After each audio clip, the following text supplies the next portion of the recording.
Hello po, kababayan. Sir, tanong ko lang po sa inyo, ano ba ang inaasahan mo na marinig sa SONA ni Pangulong Bongbong Marcos Jr.? There's a lot actually na gusto kong marinig sa SONA ni PBBM. First, ano na ba ang nangyayari sa Pilipinas? Ano ang state ng Pilipinas ngayon, especially when it comes to economics? And we've heard that he just came from the States.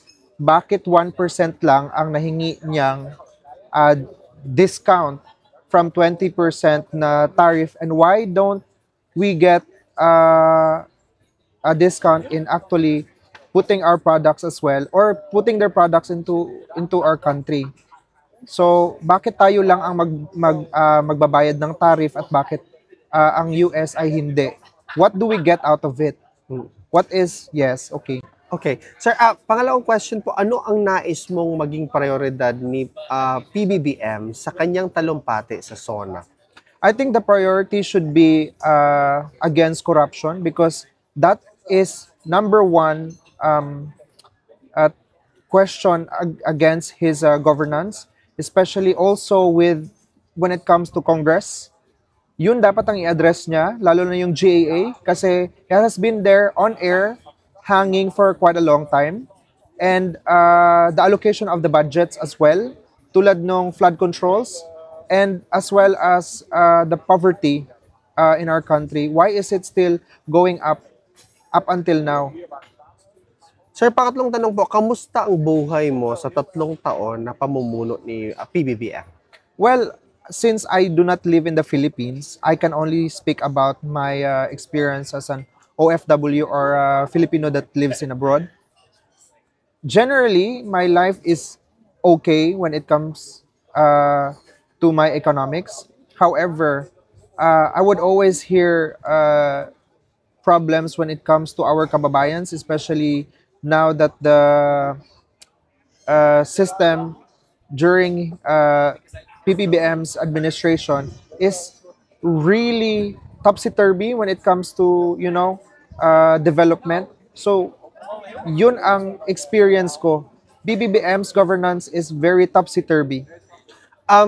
Last na question na po, sir. Ano ang nagustuhan mo sa pamamahala ni PBBM?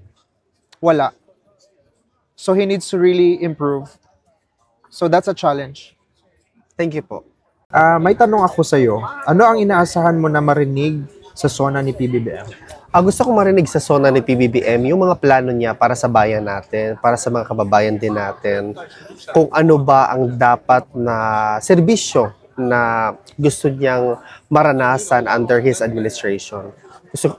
Gusto ko ding marinig kung ano ang nagawa niya sa bayan natin at saka kung ano ba yung solusyon niya sa mga kalamidad, sa mga natural phenomenon that's occurring every year. Hindi lang isang beses, but maraming beses sa isang taon. Okay. So, ano ang nais mong maging prioridad ni PBBM sa kanyang talumpati sa SONA? I think safety and security kasi isa talaga to sa isang number one actually no sa latest Pulse Asia survey, sinabi na yung safety and security talaga is one of the main concern ng mga kababayan natin, lalo na yung how do the government address the inflation problem sa ating bansa. So I hope that itatopic niya ito sa pagsasalita niya sa SONA. Kamusta ang buhay mo sa 3 taon ng pamumuno ni PBBM? Well, being an international student here in the Netherlands for the X number of years, no, I haven't been in the Philippines so maraming beses na. Pero yung buhay ko okay, but my concern is most likely yung mga kababayan natin na nasa Pilipinas. Ano ba ang sitwasyon nila when it comes to their socio-economic status? Nag-improve ba? When it comes to addressing the pressing matters permeating in our society, okay ba siya? So, yung mga bagay na ito, importante siya para sa akin bilang isang ordinaryong citizen. Okay, so, ano ang inaasahan mo na marinig sa SONA ni PBBM? Yes, kabayan, magandang hapon. With regards to the SONA of PBBM, I don't really expect that much. Yeah, I mean, I'm already frustrated of all the things that happen in the Philippines.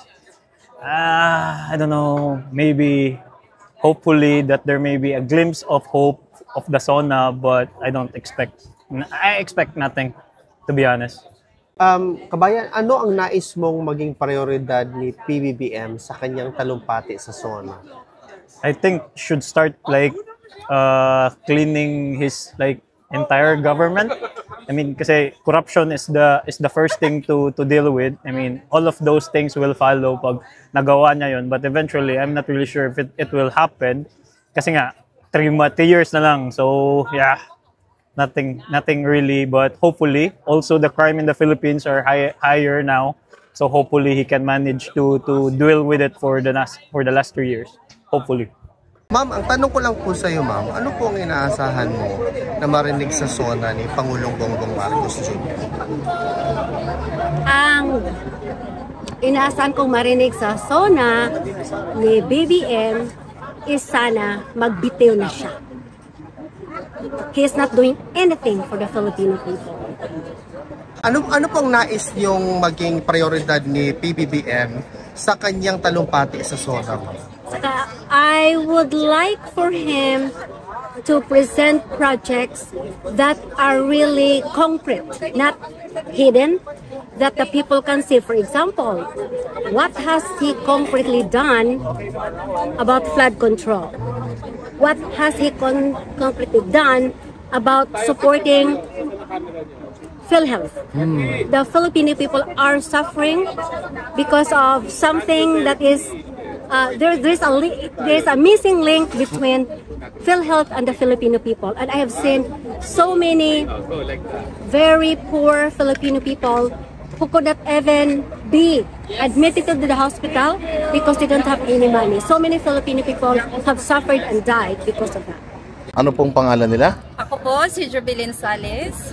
Gaano na po kayo katagal dito sa Paris? Bali, living here in France, bali total of 15 years. 15 years. Magsosona po si Pangulong Marcos sa Lunes. Ano po ang inaasahan yung mga sasabihin niya sa Lunes? Ang inaasahan ko kay President Bongbong Marcos na sasabihin niya sa SONA is sana may magawa siya para sa mga kababayan ko na nasa Pilipinas ngayon, lalong-lalo na sa Metro Manila na lubog na sa baha. Ano naman po ang gusto mong marinig sa kanyang SONA?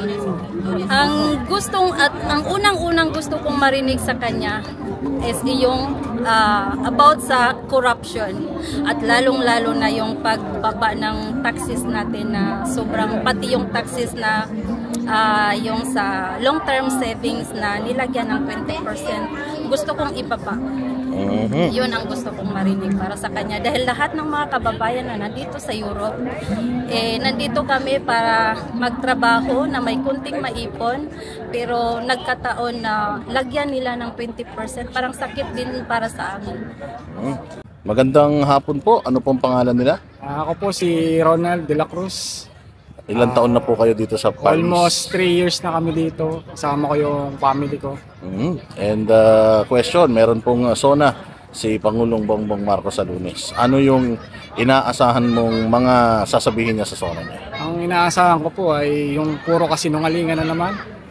Dahil yung flood control niya na nagpapahirap sa ating mga kababayan sa Pilipinas. Kahit nandito kami sa ibang bansa, daman-daman namin yung sakit dahil sa mga kababayan natin na nalulugmok sa kahirapan, saka yung dulot ng baha. Biruin mo, pinuna pa niyang pumunta sa US, wala naman siya napala dahil sa 1% na pinagyayabang niya. Tapos ano ang kapalit? Zero yung ano sa atin.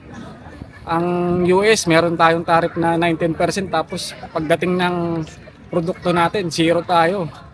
Ano pang aasahan natin sa SONA niya? Puro walang kabuhay-buhay. Salamat. Ano naman po ang gusto mong marinig sa kanyang SONA sa Lunes? Ang gusto ko pong unang-unang marinig kay Pangulong Bongbong Marcos ay mag-resign na siya dahil wala talagang kapupunta ng Pilipinas. Kawawa tayo mga Pilipino. Magandang hapon. Ano po ang pangalan nyo? Ako nga po pala si Ann Harot. Gaano ka na po katagal dito sa Paris? Bali, mag-8 years na ako dito. Ano ang iyong inaasahang sasabihin ng mahal nating Pangulo sa kanyang SONA sa Lunes? Si BBM. Siyempre, in-expect na natin sasabihin niya yung nangyari dun sa pinagmamayabang na naman niya yung sa meeting niya kay Trump na 1% lang naman yung nakuha niyang less sa tariff ng US from the Philippines. Tapos yung mga bloodless na war on drugs niya, yung mga tanim buto nila sa Taal, yung mga yung in-expect natin sasabihin niya sa SONA niya, yung mga flood control, yun po yung mga expect natin na more lies na hindi naman talaga totoo mangyayari. Yan. Ano naman ang iyong gustong marinig sa kanyang SONA sa Lunes? Ayan, gusto kong marinig sa kanya na sana pauwi na si PRRD sa Pilipinas. Ayun. At saka syempre, yung importante sa lahat yung hair follicle test. Sasabihin niya na, bukas na bukas magpapa-hair follicle test na ako. Or else, kung di niya gagawin yun, bumaba na siya sa pwesto kasi wala talaga siyang silbi. Kung pangalan nila? Q. You can address me as Q. Ilang taon na po kayo dito sa Paris? More than 3 decades. Ano po yung in-expect niyong marinig na sasabihin ni BBM sa kanyang SONA sa Lunes? I expect the SONA 2025 of Marcos full of lies. The massive aid, yung pagkita nila ni President Trump, ipapalabas niya na win-win yun for Philippines. In fact, alam natin lahat na talo tayo doon sa deal na yun. And I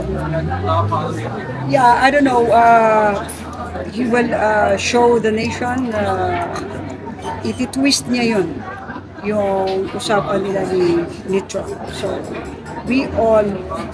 So again, this is full of lies, and we expect also and we feel, I know, the truth is we all see and we all feel na talunan tayo sa deal na ito. Ano naman po ang gusto ninyong marinig sa SONA sa Lunes? Ang gusto kong marinig sa SONA sana sa Lunes, hoping na hindi magbingi-bingihan si President Marcos, natugunan niya sana ang hair follicle test to prove na hindi po kayo addict, dahil yun po kasi ang sabi-sabi ng mga nasa paligid nyo. Sana narinig nyo kami. Sana narinig nyo ang boses ng taong bayan para mapatunayan nyo. Yan po ang ini-expect namin na sasabihin nyo sa SONA nyo. Ako po si Mayel Pao.